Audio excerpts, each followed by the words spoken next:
Business നേർവഴിക്ക് നടത്താൻ വ്യാപാരികൾക്ക് കൂടെയുണ്ട് ശ്രീധര.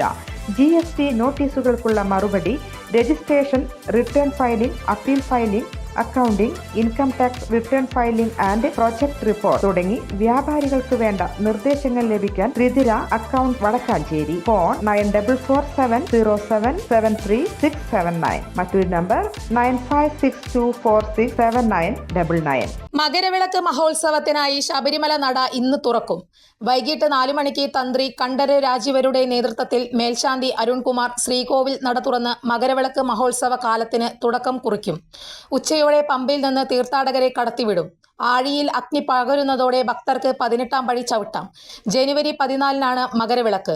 41 ദിവസം നീണ്ട മണ്ഡലകാലത്തിന് പരിസമാപ്തി കുറിച്ച് വ്യാഴാഴ്ചയാണ് ശബരിമല നട അടച്ചത്. കാര്യമായ പരാതികളും പ്രശ്നങ്ങളുമില്ലാതെ ശബരിമലയിൽ മണ്ഡലകാല സീസൺ പൂർത്തിയാക്കിയതിന്റെ ആശ്വാസത്തിലാണ് സംസ്ഥാന സർക്കാർ. മുൻവർഷങ്ങളെ അപേക്ഷിച്ച് തീർത്ഥാടകരുടെ എണ്ണത്തിൽ വലിയ വർധനവുണ്ടായിട്ടും കാര്യമായ പരാതികൾ ഉയർന്നിട്ടില്ല. മകരവിളക്ക് മഹോത്സവത്തിനോടനുബന്ധിച്ച് വിപുലമായ ക്രമീകരണങ്ങളാണ് ആരോഗ്യവകുപ്പ് ഏർപ്പെടുത്തുന്നത്. മകരവിളക്ക് മഹോത്സവ ദിനങ്ങളിൽ അടിയന്തര ഘട്ടങ്ങൾ നേരിടുന്നതിനുവേണ്ടി മെഡിക്കൽ ഓഫീസർമാരുടെയും പാരാമെഡിക്കൽ ജീവനക്കാരുടെയും ഒരു റിസർവ് ലിസ്റ്റ് തയ്യാറാക്കുന്നതിനുള്ള നടപടി ആരോഗ്യവകുപ്പ് സ്വീകരിച്ചിട്ടുണ്ട്. കൂടുതൽ വാർത്തകൾക്ക് ഞങ്ങളുടെ ചാനൽ സബ്സ്ക്രൈബ് ചെയ്യുക. ഫേസ്ബുക്ക് ഫോളോ അപ്പ് ചെയ്യുക. വാർത്തകൾ വേഗത്തിലറിയാൻ എനി ടൈം ന്യൂസ്.